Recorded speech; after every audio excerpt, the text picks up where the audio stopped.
Hey y'all, what's up? For this video, trying something a little different. I know, of course, for my videos I don't really include my voice in them, but I recently upgraded to a 2021 Hyundai Veloster N, so I just wanted to talk about it and same time I guess talk about my previous cars and just go from there, I suppose. So my first car was a 2013 Hyundai Veloster Turbo. I got it back in June of 2019. Around the same time, I remember I did a video for Need for Speed Carbon, basically to announce that I had gotten that car. I took a blue Veloster Turbo in Carbon, did some shit with it. Basically, to announce, hey, I just got my first car. It was a huge milestone for me. That 13 Turbo, I only had it for like 3 months because what ended up happening was some stupid shit with the title. Basically, the guy who sold it to me didn't have the title, so I ended up needing to return the car. And like a week later, I went out and bought a 2016 Veloster Turbo.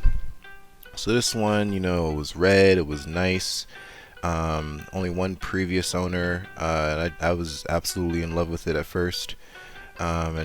This was, I consider my true first car. This one, I did a bunch of shit to it, been through a lot with it, and basically the bulk of this video is just gonna be me talking about this particular car.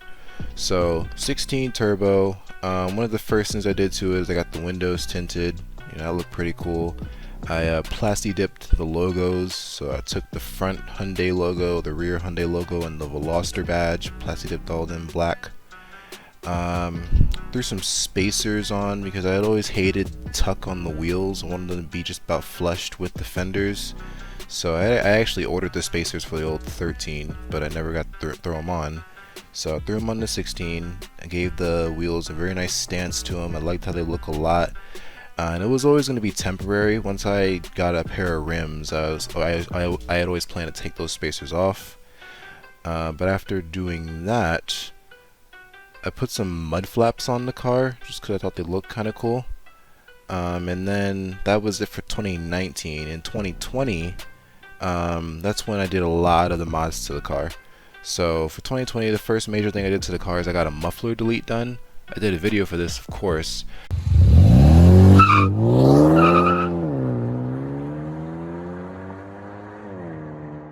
I cut the muffler out, got it replaced with 2.5-inch piping that basically split out into a Y pipe, and then the Y pipe ended with two 4-inch tips coming out of the rear cutouts, I guess. This was a really awesome mod. It made the car sound fantastic, and what was great is that it wasn't even that loud. Of course, when the car was started and did the cold start, that was loud as shit, but once it warmed up, honestly the car was not that bad. Like, you could cruise at highway speeds and you could entirely have a conversation in the cabin. It was not ridiculous at all. So that was pretty awesome. Next thing I did is I installed an oil catch can. So what this does, it basically helps to reduce the blow-by when it comes to these gasoline direct injected engines. It just helps for the engine longevity is the primary use for an oil catch can. I only have one for the PCV. I didn't have one for the intake. PCV side catch can got the job done. Next thing I did, I got a rear torsion bar and a strut bar.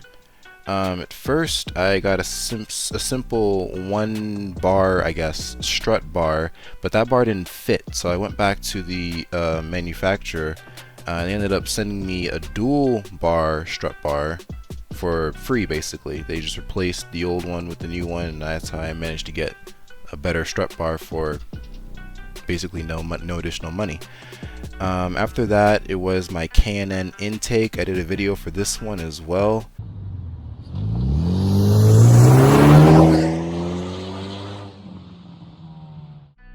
That was a really awesome intake. Simple install, just take out the old shit, put in the new one. That's all it was. What do I do next? At this point, I didn't really do any more videos on the car, so everything that I've done after this point wasn't really captured on video. But I replaced my OEM grill with the M and S mesh grill. Really good looking grill. Only thing is it requires quite a bit of DIY. It doesn't really just fit in place of the OEM one. It has like tabs that slide into the I guess the brackets that hold the OEM grill in place, but the tabs don't really secure it anyway. So what I had to do is I had to like drill into the back of the tabs in order to hold them in those brackets. So a little bit of DIY, a little more than I was comfortable with, but you know, it was whatever. Next, finally got a pair of rims. So I had the Avid 1 AV06s in 18 by 8 plus 35 millimeter offset, if I remember correctly.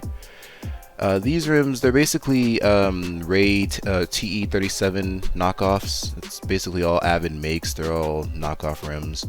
So, you know, just they made the car look better. That was all it was, you know. So I got those rims, and then I got the car lowered. So I had a pair of lowering springs that I had ordered from late 2019, and then this was May. Finally got lowering springs put on, lowered the car a little bit.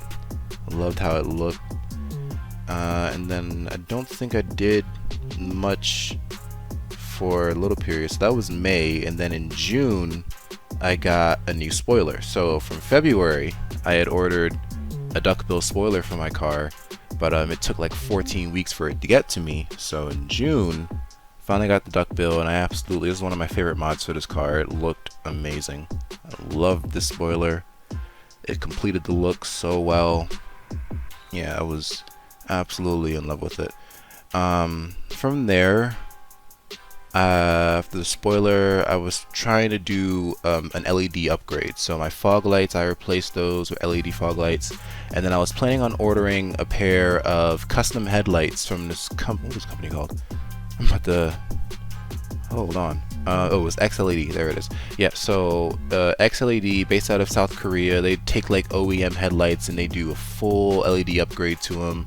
Devil's Eye, 7,000 Kelvin LEDs. You know, they were really awesome headlights that I was planning on ordering after doing the fog lights. And I did end up getting them, but it wouldn't be until a few months later, and I'll explain why in a moment. But after the fog lights, I ended up doing a blow-off valve. I went with the GFB Go Fast Bits DVX blow-off valve. I went with this one because it's adjustable, so you can change it from vent to atmosphere to recirculate, and that appealed to me, so I went with that. It was also a direct fit, so you didn't have to cut anything like with the HKS universal blow-off valve. And then I also got a Mac solenoid upgrade, and this little piece of shit was always more of an issue than anything, honestly. But after doing all that, well, basically I crashed the fucking car. So what basically happened, I was out with one of my clubs. We were cruising on this narrow road, and we were coming around a long curve. I fell into the outer embankment and basically started losing control of the car. So I tried to correct by steering left, but I steered too hard, so I started losing control in the opposite direction. So I steered back right, overcorrected, and spun out, flew off the road, basically flew into a bush and I think a small tree as well, and I fucked up my car. Yeah, that was pretty goddamn fun. Fortunately, there was no frame damage, and I also walked away with no injuries either. Car though, the front bumper was destroyed, the grille was destroyed, one of my tires had a blowout, the front driver tire had a blowout, one of the rims were dented, rear bumper was torn off, the whole driver's side of course was all dented and all fucked up, side skirt was torn off on the driver's side as well. Yeah, it wasn't pretty. Was not pretty at all, but like I said, no frame damage, so I basically went ahead and got the car repaired out of my own pocket. Ended up being like $3,000 for the replacement parts and for the repair work, but I paid for it all on my own. I got my car back. So I did go with a custom front bumper though. So every other part I basically just ordered from Hyundai, got the replacement parts as factory spec, but the front bumper, I'd been looking at this particular front bumper for a while, and I just decided, hey, screw it, I may as well just go ahead and get it since, you know, I have the opportunity. So this is the Lord Power front bumper. Now Lord Power, they make a whole wide body kit for the first generation Veloster. What this bumper is though, a company based out of New York called Sorona Designs, they basically took the Lord Power front bumper and they adapted it for the stock fenders. So it doesn't, you know, it doesn't have the wider, I guess, track width, whatever it may be. But the Lord Power front bumper, I always thought it looked really cool. So I ordered it, and yeah, after a month or two, I had my car back, and it looked just as sick as ever. I got the rear diffuser accent painted in red since that part got pretty scratched up from the crash. I got the side skirts done in black and red. The accent usually is gray, but you know, I wanted them to paint it black, so I had them paint it black. And yeah, I got the car back. I'm trying to think, what did I do with it next? I think the next thing I did was those headlights. Yeah, because the headlights, I wanted to do them, of course, from back in June. It wouldn't be until October that I was finally able to be in a position where I was comfortable with ordering them. So I got them, and they looked absolutely amazing. Loved these headlights. LEDs looked crazy good.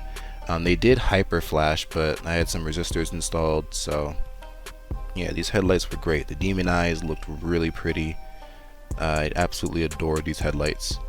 After that, I did a bit of an LED upgrade on the interior. Swapped out the map lights, the vanity lights, the trunk light, and the license plate lights, all for LEDs.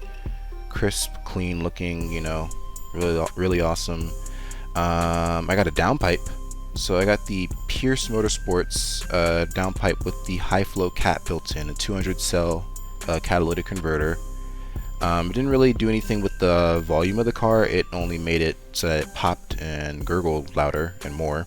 So that was pretty fun. Then I got carbon fiber fenders. So those are really awesome and were a bitch to install, but you know, awesome regardless. Made the car look a lot more aggressive.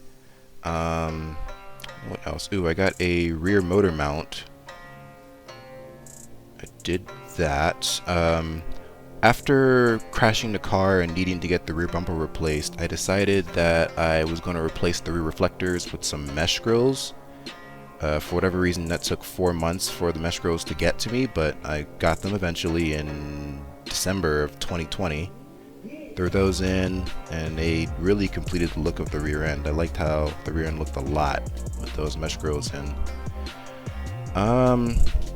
And then we're coming up on the end of my ownership of this particular car, and basically what triggered that was this whole debacle with my emission system and the car being stuck in limp mode. And basically what was going on, my plans for this for my old turbo was to get it tuned. Basically, in order to get it tuned, of course you need to be FBO, full bolt-on, so intake, blow-off valve, spark plugs, exhaust, downpipe, all that stuff basically. So in preparation for getting tuned, I wanted to have my secondary cat gutted. So the Veloster Turbo, and I think all first gen Velosters, have 2 catalytic converters. On a turbo, there's one built into the downpipe, and you have a secondary one after the downpipe. So of course my catalytic converter built into my downpipe was a high flow cat. So in the case of the secondary one, I just wanted to gut it out. So I took it to an exhaust shop, and they decided they were just going to take the secondary catalytic converter out entirely as opposed to gutting it. They did that. They also took the secondary oxygen sensor and they reseated it a little further back in order to not cause any check engine lights. And then they, for whatever reason, decided they were going to solder together the connections from my primary oxygen sensor and my secondary oxygen sensor into one connection. Apparently they've done this a bunch of times on plenty of cars with no issue. I can't really corroborate that. All I know is this blew a fuse in the car. Now we didn't realize this until 2 weeks later. 2 weeks my car is stuck in limp mode, and it's just miserable trying to figure out what the hell is wrong with it. At one point I take it to a Hyundai dealer, and Hyundai says that the soldered wiring has shorted out the whole emission system, and basically we're asking $6,000 to fix the whole car and put it all back to OEM. Obviously I was like, fuck that. and of course it ended up just being a blown fuse, which was all of like $5 to replace. But when I was at the Hyundai dealer, they appraised the car and told me that they'd give me over $11,000 for it. Of course, I owe like $12,000 on the car, so I figured, fuck it, I can absolutely pay that off. So at that moment, I decided I was going to get rid of the 16 Turbo. So at that point, that was March of this year. I didn't have a job, so I wasn't able to finance anything. So after 3 months of job hunting, I finally got a new job, and I was finally in a position where I could trade in the Turbo.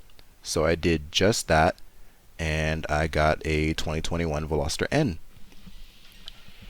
So the N, it is the DCT, the new 8-speed wet type dual clutch, and it's just fantastic.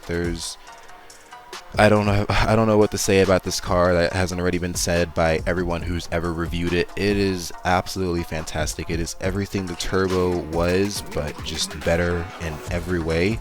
And to make things even better, practically everything I wanted to do to the car was already done to it. So this is a pre-owned 2021 Veloster N, but the previous owner, they only had it for like 3 months, and they did a bunch of shit to it in those 3 months. They put a whole catback exhaust system. It's the Borla Attack 3-inch system. It's like $1,300. They put a carbon fiber 6-element intake in it. They put a catch can into it. They put the rims. The rims are OZ Ligera HLTs in 19 by 8 plus 45. Those are worth $1,800 goddamn dollars. The tires, Michelin Pilot Sport 4S's and Chew 25 45 ZR19. Man, it's just this thing basically came with just about every mod that I wanted to do to it already done. So it's literally, I know my Turbo, you know, I did a whole bunch to it. I did the intake, the strut bar, rear torsion bar, the exhaust, the front bumper, the headlights, the carbon fiber fenders, the spoiler, the rims. I did so much to that car, and then with the N, for like, in contrast to that, I really don't plan on doing anything else to it. It's perfect the way it is. It's so much fun to drive. I just, you know, I'm really happy with this car, and yeah, I don't know what else to say. Yeah, I don't know how to end this video. I just wanted to talk about, you know, my experience with these cars, experience with the 13, with the 16, and now with the 21N. And I mean, the 16 Turbo, like, I've been through thick and thin with that damn thing. I've been through to hell and back. It was a hell of a car. When it was broken, it sucked, but when it was working, it always got the job done. It was a real awesome car. I enjoyed it overall. It was a great experience. You know, like I said, it was my first true car. You know, I didn't really do any mods to the 13 Turbo that I had for like 3 months. So the 16, I consider it my real first car. And you know, everything I did to it, it was always a learning experience. A lot of the mods on it, I tried to do myself. Obviously things like the exhaust, you know, or the lowering springs, that was done by a shop. But things like the intake, the blow off valve, the custom front bumper, I threw that on myself. The spoiler, you know, all that simple stuff, I guess. That was all me, and it was just a really good learning experience. So yeah, I guess that's about it for this video. Looks like I've been rambling for damn near 18.5 minutes. I don't know if anyone actually cared to listen for this long, but if you have, thank you, I guess. I know obviously I haven't really done a whole lot of videos on my channel lately. I think it's been like 10 months since my last video, and well, that's basically because I've been working and I have literally had 0 ideas for videos. I have no inspiration right now, and it's kind of sad, but you know, that's life for you, I suppose. But I guess that's all I have to say. Anyone who listened this long, thanks, I guess, and I'll see y'all around.